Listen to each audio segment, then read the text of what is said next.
delicious.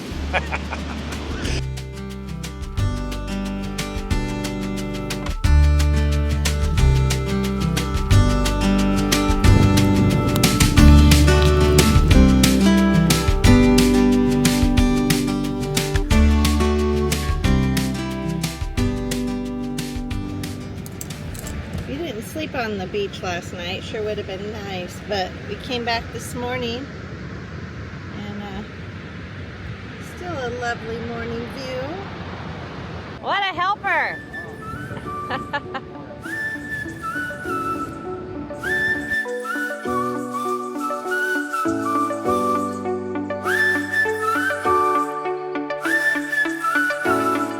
It's gonna be busy all day gathering wood.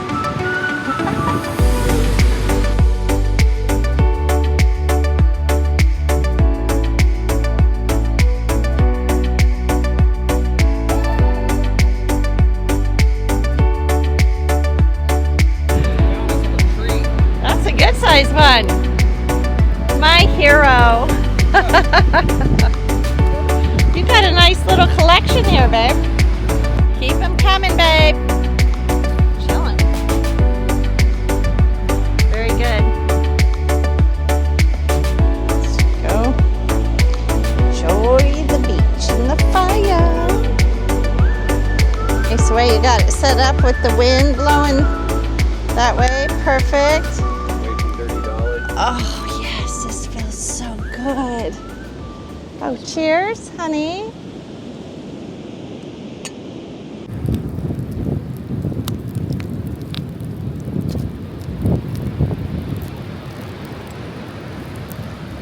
All right, so I'm gonna go on a little walk. Sun's out. Gorgeous. Fishing over here, out there in the waves. I don't know if you can see that Subi down there, but it has been going out in the water and ripping it up. Gonna have some fun cleaning later. Gotta watch where I'm going out here. We got cars coming in from all areas. And they're dangerous. Woo! Ooh, we finally got a sun shadow. Sun's out, feels amazing. Still walking back. I think I see Dirty Dolly way down there. Hopefully Jason's getting something ready for lunch. Shelly's hungry. That was a walk. That's what I was hoping. Looks like he's getting the trail fire set up so we can get some lunch. I am hungry. That was an awesome walk. Very, ooh, what you got there? Hi, Clementine, did you miss me? So, Shell, you know what we're gonna do? We're gonna try something a little different. So, we're doing the jalapenos. I roasted some. I got the onions. Now you might be wondering why these onions are sitting in here having a little bath, but we'll get to that in a moment. We got the cheese, and then we got the ground beef. And we're gonna make basically little meatballs, and we're gonna smash them down, and I'm gonna put them in between the onion rings. And the way I'm gonna kind of solidify them is maybe with the pepper jack cheese. And you know what's cute? Little Sparky. Sparky's still doing the work. And you know what I'm loving too? Your table. Look, I have a workstation. Right, so we've never done this before. I have no idea if it's even gonna work out, but I'm gonna take the patties in between the little trail fire walk. I'm gonna smash them down in between the onions that look appropriate in size. They're gonna be independent because we're gonna grub on those separate. So because it's a naked jalapeno, we're gonna set it right there. And then we put a little bit of our seasoning on. Let's let that do its thing. All right. I'll get the bagels ready. I love cooking outdoors. I swear you and I eat better on the road than we do at home in our own kitchen. Unless, of course, we're cooking on the OG trail fire in the backyard. All right, come take a look, Shell. Starting to come together. So I think what I'm gonna do is my little offset. And then that always drives Mr. Lacey nuts. Then we'll just toast these a little bit. I think it's time for the cheese. There's Shell, Clementine, chilling by the fire. How's the fire, guys? Watch your little toes. Woo, that's hot. There we go. Get that log on there.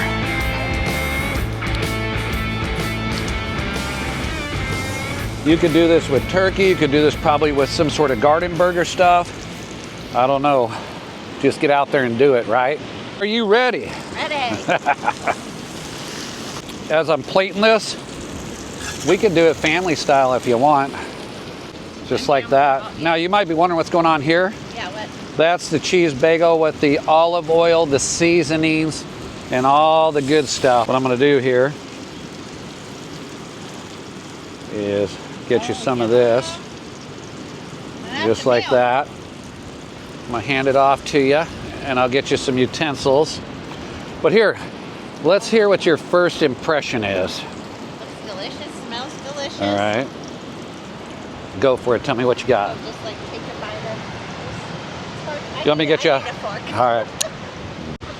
All right, Shell's gonna go with first bite. What do we got? We got the cheese and the onion. All right. A little bit of everything right here, babe. Get that. Oh, wait, there. Oh, yeah. Delicious. Say that again, ma'am. Delicious. Well, there you go, folks.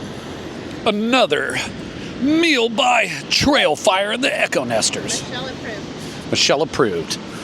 Stay tuned for more exciting episodes of Michelle eating on the beach. Have I mentioned how much I love the Inhabit drying mat? Kind of scrub everything up in here. Rinse it. Set it on the mat. Amazing. I love it. Genius. So yeah, not sure what I ever did without this, but yeah, I am a fan of this drying mat. You just set everything here. I just gotta wash this stuff. But yeah, Inhabit, you're the best. All the conveniences. Get in there.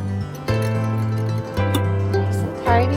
It's cool when you don't have to, keep packing stuff before your trips. You just know everything's here and ready to go. All right, y'all, let's dig right into it, as they say, and talk about what to bring if you're gonna hit the beach, maybe check out this kind of terrain, and you're not necessarily equipped with everything Dirty Dolly has. So, let's say you have an SUV, an all-terrain vehicle, or just a regular old car. We happen to actually have a 3500 chassis, something similar, and you're kind of wondering, how do you get out here, and what's the first thing to think about? Well, I think the first thing to think about is, as you're getting ready to make your approach, is you read the signs. You find out what the recommendations are, what the requirements are, and what you can and cannot do, and follow those rules. That's utmost important. The second thing you need to do is understand your vehicle.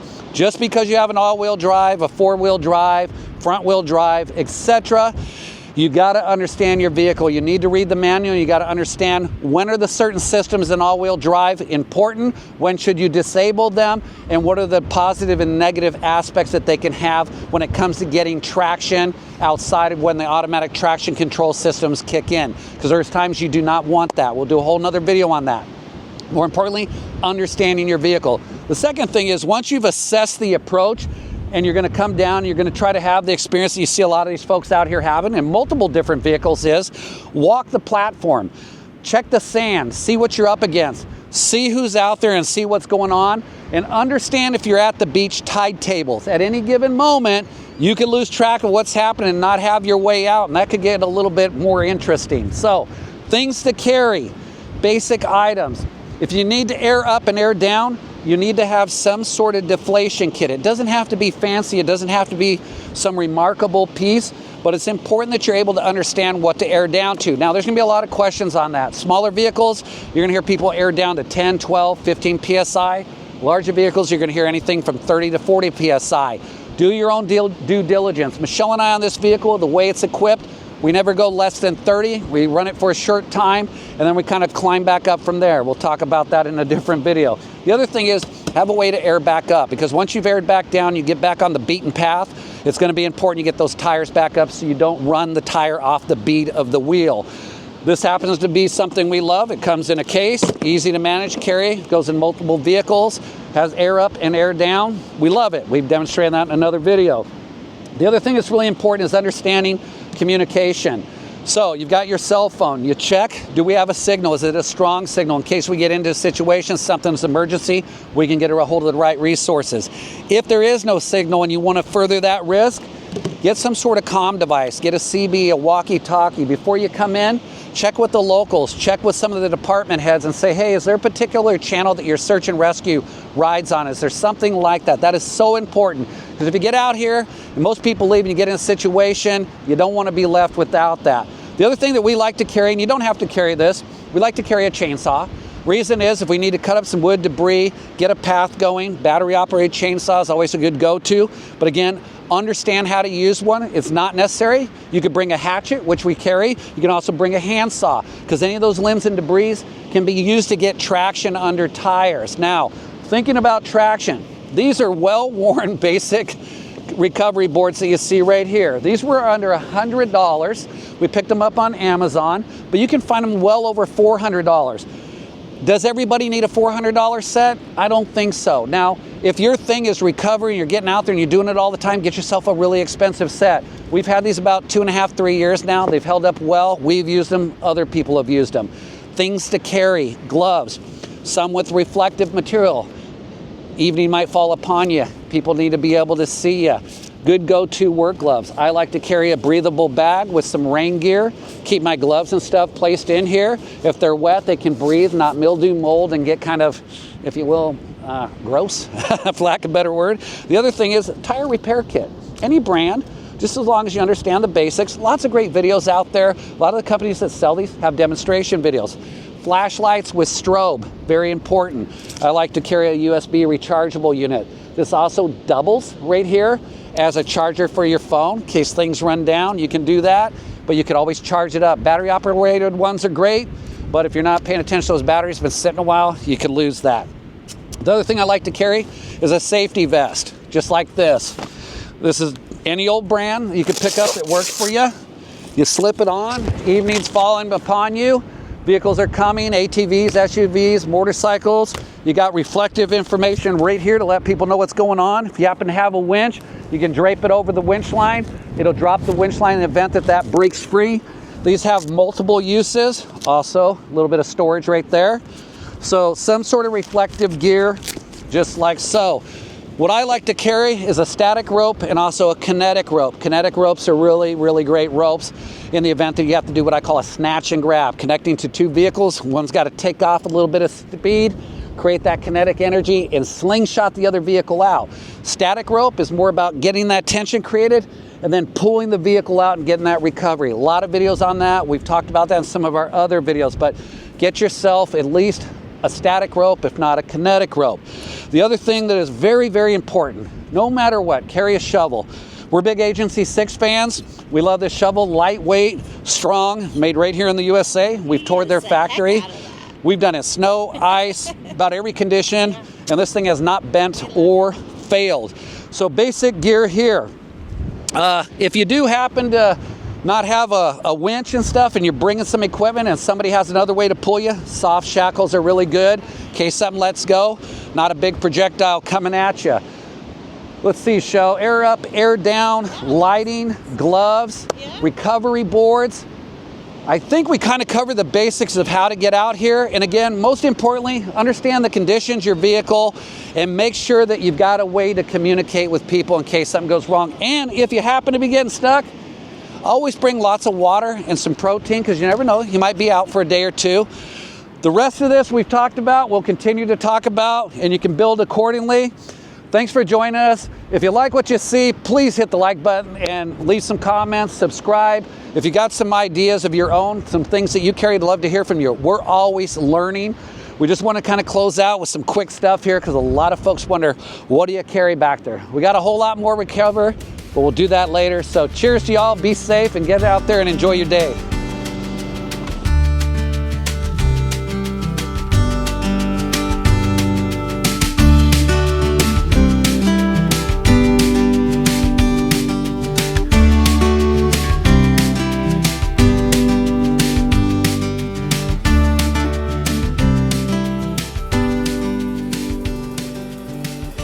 Well, that's a wrap. What a fun 24 hours. Appreciate y'all following along, subscribing, leaving some comments, and sharing some of your own advice when you're out there. So until next time, be safe, enjoy your trips, and get out there and have a little fun. Heck yeah. Cheers.